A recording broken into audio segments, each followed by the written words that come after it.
Well, gentlemen, thank you for taking time out of your schedule to join us this afternoon. All the way to my left is Paul Godet. He is running for Department L as in Larry. Again, everybody here is family court. Department L. In the middle, we have Judge Pollock, who is Department J. Thank you. He's the incumbent in Department J. And then all the way to my right is Travis Shetler, correct? I've never known your last name, to be honest. And he is running for the seat in Department I. Okay? Hopefully you already were given the letter kind of outlining our endorsement process, when we plan on announcing our endorsements, things of that nature? Yes, sir. Good, then I don't have to go over that. We can just jump right in. I know that Paul and Ken, you have interviewed with us before. Travis, I don't think you have. Not at all. So we're going to start with you. Fantastic, thank you. Travis, why have you decided to run for this particular race at this particular time? And obviously everyone else will get a chance to answer that. And when you say this particular race, you're talking about this department or this campaign, this election cycle? Both. Well done, John. I've been a practicing attorney in Las Vegas since 1992. I have practiced a variety of types of law. And I have a 3-year-old and a 6-year-old. And it's given me a different perspective on the issues that come up in family court. Las Vegas has treated me very well. It's treated my family very well. My wife was born and raised here.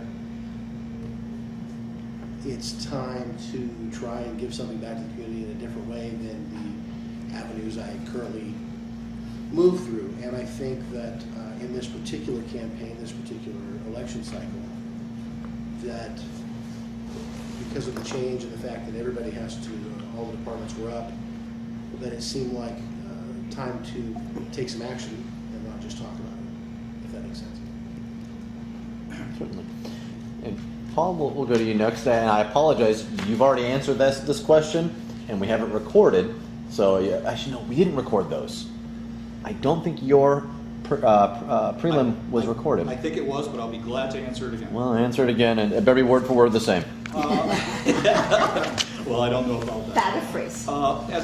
As an attorney that's practiced law for over 20 years now, we sit around at the courthouse, we interact with others that practice, and we hear complaints.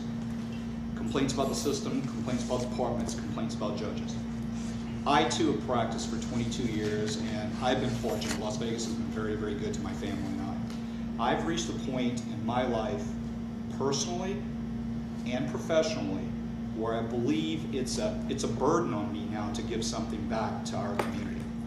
And once again, we have attorneys, and myself included, we step back and we look at what's going on at the family court, we complain. I'm here to make a change. I'm putting myself in front of the public to give the public the opportunity to vote me in as judge so that I can make a change for the betterment of Department L of the family court. That's the first part of the question. Second part of the question is why this particular department? This particular department, because I believe the incumbent and I have basic ideological differences as to how we think a courtroom should be run.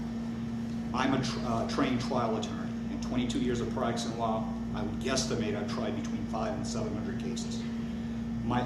The incumbent is a trained marriage and family therapist. I think with that training versus my training, we have two different views as to how cases should be resolved in this system. A marriage and family therapist is trained, in my opinion, to diagnose and attempt to fix. One attorney's opinion, one person running for judge's opinion, that does not work in the family court system. What happens in the family court system is the emotions of the parties run so high that it's very, very hard to diagnose and fix the emotions of the parties. A family court judge's job is not to fix something that's broken. A family court judge's job, in my opinion, is to take a family and get that family through the system as efficiently as the judge possibly can. And I think with my training as a trial attorney, I'm far better equipped to do that. I believe the incumbent is more of a diagnoser and let's try to fix the family, and that's what keeps these people in the system for a long, long time, which I believe is detrimental, not only to the individual litigants, but the family as a whole. Okay. Ken, why are you running for re-election? I agree it's a silly question, but I have to ask it. Not a problem. If you'll remember, in 2008, I ran saying that there were aspects of the family division that were broken. I was elected, and for the last 6 years, I've been working to make changes and fix the broken aspects.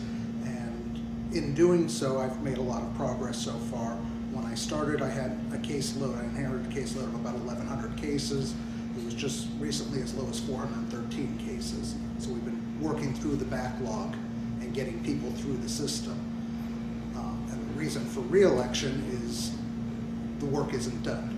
There's still things that need to be fixed. And I'd like to continue fixing it and making the system as efficient and fair as possible and make sure people get due process. I had said this at our primary interviews, and I'll say this for Travis's benefit as well. I have no cases that are currently pending in front of Judge Moss. I don't even remember the last time I was in front of her. We just interviewed her, and she couldn't remember either, so I have no idea when the last time I was down there in her courtroom. Judge Pollack, I don't think I've ever appeared in front of you. Definitely not in a substantive capacity. So on both your races, in addition to moderating the interviews, I'll be participating in the deliberation. However, since our primary, this involves you, Paul, I quite foolishly agreed to help someone on a family law case that happened to already be in Department L. John, I have no objection to you deliberating in this race. Okay, well, I was going to say I'm happy to. I'm happy to lighten my workload. I trust your objectivity. Okay. I have no issue with that whatsoever. Okay, and assuming Judge Elliott could not be present today, assuming she has no problem with it, then I will participate in those deliberations. But if she has reservations, obviously, if either one of you have reservations, I'm more than happy to leave the room and go drink a beer while the rest of them talk about it. So you're not doing me any favors by keeping me on this, Paul, is what I'm saying. That having been said, I just wanted to make that disclosure. While we're on the topic of disclosures, lately there's been some, in the news we've heard that there's been some issues with respect to people regarding the appearance of impropriety with individuals who have received campaign contributions from individuals who ultimately end up as litigants and the problems that can stem therefrom. And we'll start with Ken and go down the line again. Ken, how do you handle, and for the other two gentlemen, how will you handle if elected, how do you handle situations where a litigant or perhaps one of the attorneys who is appearing in front of you has donated significant amounts of money, or is a close personal friend, or was a former legal colleague, a partner, something of that nature? How do you try and remedy the potential appearance of impropriety in those types of situations? Falls into several categories. Number one, I primarily self-fund. So I'm not out fundraising. I've never asked a lawyer for money. I have had a couple of attorneys voluntarily contribute, but it's nominal amounts compared to what I put in of my own money. If it's a personal friend and it affects my ability to be impartial, I recuse. That's the simplest and cleanest way. You either disclose if it isn't going to affect your impartiality, or if you believe you can't be fair because of your friendship, you recuse from the case. Okay, Travis. To date, as Judge Pollack, I'm self-funded at this point in time.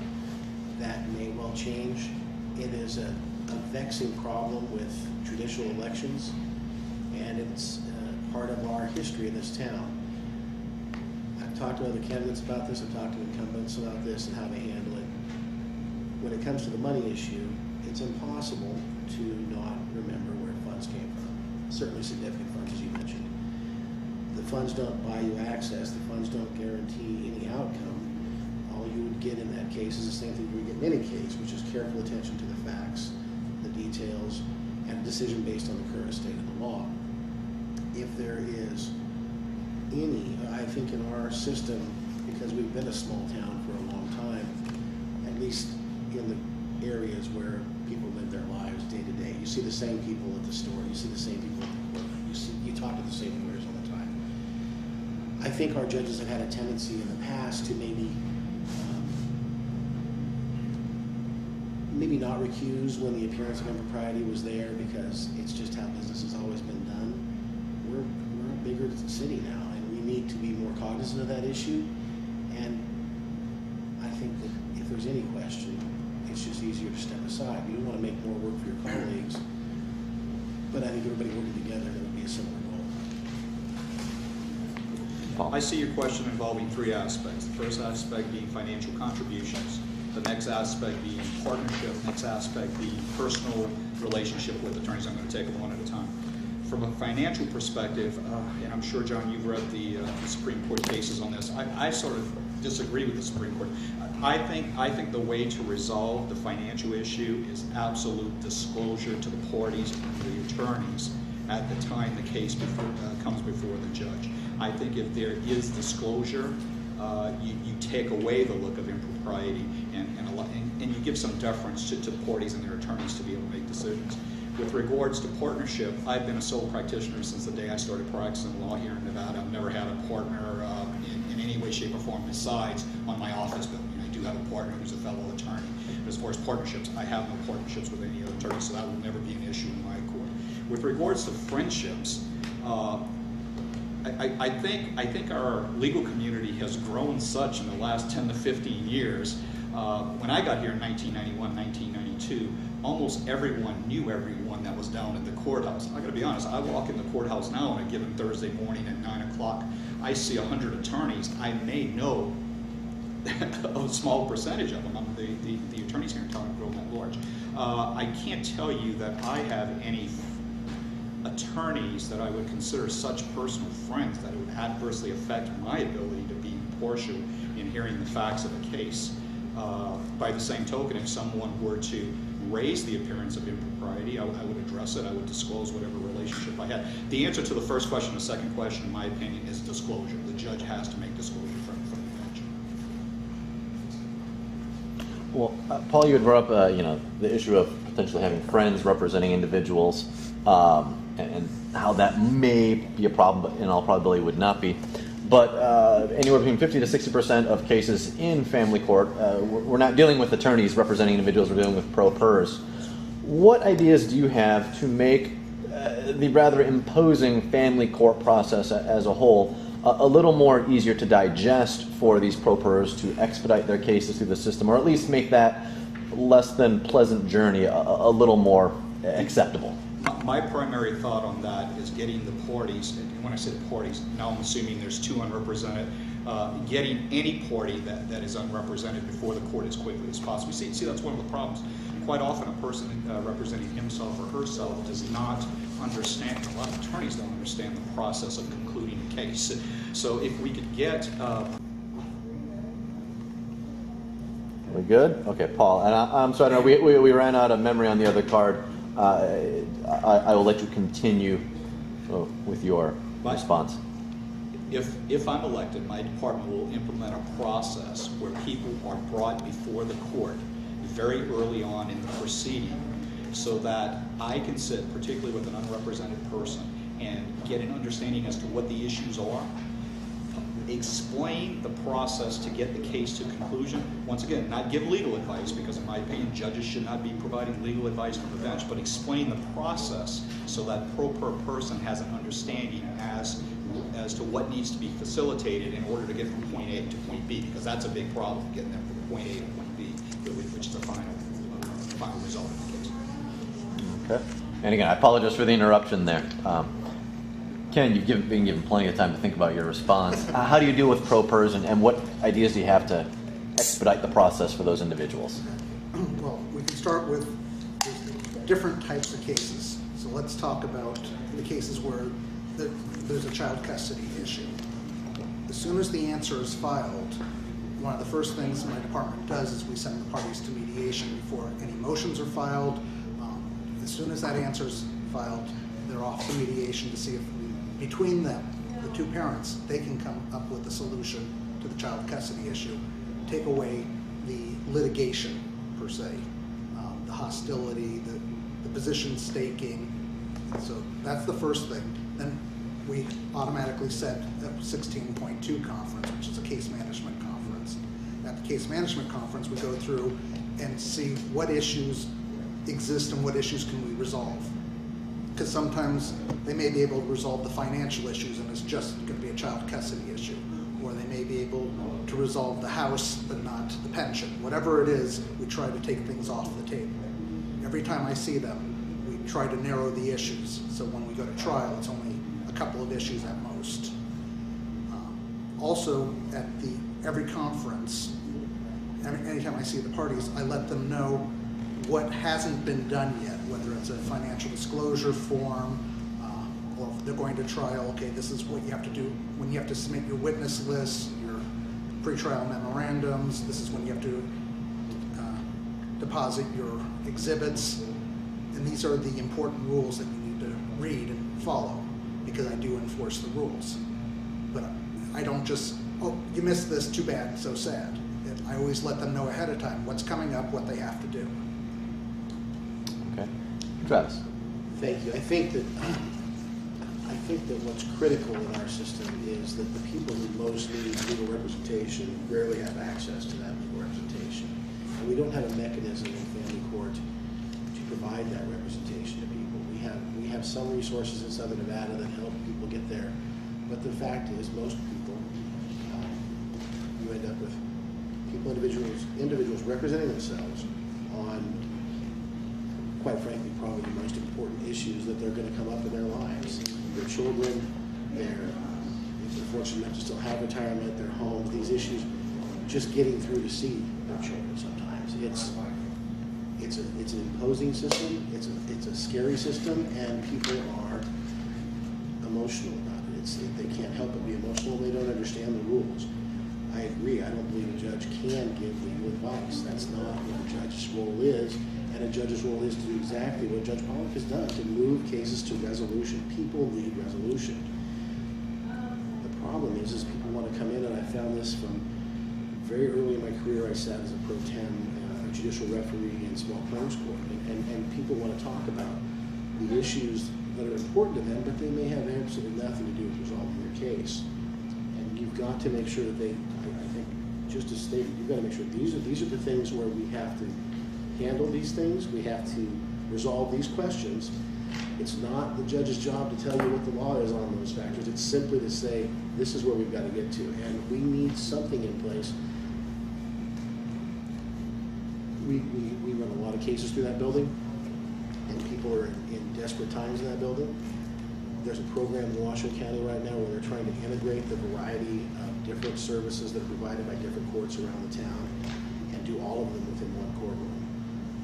I've worked a lot with this truancy program over the last 3 years. People that are off at a last-ditch effort in continuation school. Those are kids in families who almost guaranteed have other problems going on in that family. Whether it's lack of support, whether it's lack of family members in the home, whether they even know other family members. The kids and the people that are having a great deal of problems are generally not having those problems in an isolated set of circumstances. There's usually a number of things going on in those homes. I don't know that program can be implemented in Clark County. We're larger, we're spread out in a different way, but something has to happen so that people who need the services of family courts, any court system in our county, can know that they can get there. We have traditionally not given a great deal of value, social services and value to our residents in Clark County. And something has got to change on that aspect. And just because you have money doesn't mean you should get a better resolution in court. It's foolish to say that those things don't happen. We all see it every day. And it's a huge problem. I don't have the perfect answer for that problem, but something's got to be done to address it. So to move the cases through, to make people understand the system as much as possible, not to waste their time and resources, not to sit there for 3 hours or 4 hours, miss an entire day from work, have to worry about arranging childcare, miss income, spend money to get there, and then just be told to come back in 90 or 120 days. It's a big problem. It's not a terribly concise answer. I'm sorry, but it's that's really the critical issue: is how do you help those people get through that system who don't have any representation? John, just quick clarification. Go ahead, Freddie. When you mention mediator, are those lawyers appointed by the court? It's actually court employees. It's the Family Mediation Center. So they're trained. Are they lawyers? No, They're not. They're master level and above, whether social workers, counselors. So they're trained in mediation, and that's their job, is to do basically 2 functions. One is mediation, the other is child interviews, and they work full time for the court. Yeah, and they only handle child custody issues. They don't talk about any property. They don't talk about pensions or who gets the house, who gets the car. Yeah. And just so you know, one step further, attorneys are not allowed to participate with them in that process. Okay. It's the litigants with the mediator. The litigants with the mediator. Okay. And no one else. No one else. Yeah, in fact, please correct me if I'm wrong, because you guys are down in family court more than I am. I've never spoken to one of the mediators. I actually had a case probably 5 to 6 years ago. I actually researched this where I represented a person that I thought was very incapable of going into the mediation, even with a trained mediator, and actually standing up for herself in mediation. And I actually petitioned the court, and we were allowed to utilize the mediation program with the attorneys present. But that's the exception. That's the only time I've seen it in 22 years of practice. And if I can address that, there's actually a new set of rules, court rules that are being circulated right now. One of the changes will be to allow attorneys to be present, but it's still going to need to be the parties that are mediating. And I got to tell you, I think that's important. I've done thousands of divorce cases. Quite often in a divorce case, and I'm not saying it's just man, just woman, quite often in a divorce case you have one personality that's much stronger than the other personality. You have one personality that's much better at, I'm going to use the word, manipulating a situation. And I understand the mediators are trained to look for that and trained to deal with it. Some people are really good at it. Okay, so if I as an attorney see a situation where I believe my client could be victim to something like that, I think it's important for me as his or her attorney to have some sort of voice, to provide some sort of assistance in the process itself. So I think it's a rule. I think it's a good rule. So they meet outside the court on a separate. It's on the court property, but it's at the Family Mediation Center, which is outside of the court building. All right. It's in one of the annexes. Go visit sometime. Huh? Go visit. Go by and say hi. Yeah. You need to know that And because then perhaps- it's, Perhaps to follow up on your question, because this is important. If the parties are unable to arrive at an agreement in mediation, nothing goes back to the judge. The judge is not privy to what's being said in the mediation. It's kept strictly confidential between the parties and the mediator. So the only thing the judge gets is a statement saying, hey, they settled and here's the agreement, or they were unable to settle. Well, there is a third statement. If somebody refused to participate, we're told that there was a refusal to participate. But we don't get any of the offers. That's all confidential. We just want to make sure that they participate in good faith. And if they reach an agreement, great. If they don't reach an agreement, well, then we move on to the next step. Judge, do you see that we have a small increase or big increase in family cases? Actually, it's probably been a slight decrease. We get about 60 to 70,000 cases a year. The problem, people moving out. Can I comment on that? Because I see this in my practice. Since the economy went down, 2006, 2007, 2008, I can't tell you I've seen a reduction in the number of people that are consulting regarding divorce. And I can't tell you I've seen a reduction in the number of people that probably need to get divorced, but I can tell you that I've seen a reduction in the number of people that are actually proceeding to get divorced because of financial reasons or the financial complications associated with the divorce itself. People are putting off the issue of divorce. So I think that could have something to do with the number of cases actually. So they got more money, there's more divorce. Got no money, you can Well, afford it and now. I'm not just talking about attorneys fees. You got to remember with the recession, with the Yeah, economy, yeah, the way yeah. it was, we had debt issues. One of the reasons I started doing divorce work, I really enjoy it, the psychological and personal aspect of it. I was an accountant before I went to law school. And when I first started doing divorce work, it's fun. You can take a situation where there's equity in a house and there's 12 ways to skin the cat. Well, the economy got so bad, and I'm just using the house as an example, the only thing we would deal with in a house issue was you keep the house. No, you keep the house. No, you keep the